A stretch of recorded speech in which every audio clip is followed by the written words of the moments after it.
हेर्नु है साथीहरू, यो चाहिँ यो तपाईँहरूले चिन्न सजिलो हुन्छ है। यस्तो यो पोथी हो है। यो चाहिँ पोथी प्रजातिको भयो। यो हरियो एकदम पुरै हरियो छ, सँगै हुन्छ है यिनीहरूको। यो यहाँनिर चाहिँ यो र यसमा फरक पाउनु भयो नि, यो फरक छ है। अब यहाँनिर हेर्नु, यो चाहिँ ल यो हेर्नु, यो चाहिँ भाले हो अनि यो चाहिँ पोथी हो है। यो पोथी चाहिँ तपाईँले जति खायो भने तपाईँलाई औषधिको रूपमा यसले काम गर्दैन। यो भाले छानेर निकालौँ है। हामी यसरी चाहिँ निकालिरहेका छौँ आज।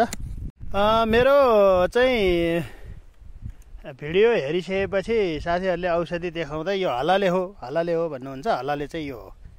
हलाले चाहिँ यसरी चिन्ने है। हलालेको चाहिँ यो सानोमा यस्तो हुन्छ अनि त्योभन्दा पछाडि चाहिँ माथि आइसकेपछि चाहिँ यो डाँठमा पनि पात पलाउँछ है। तर यो कासेर यो झार हामीले भनेको यो पाइल्सको औषधिमा चाहिँ त्यस्तो हुँदैन।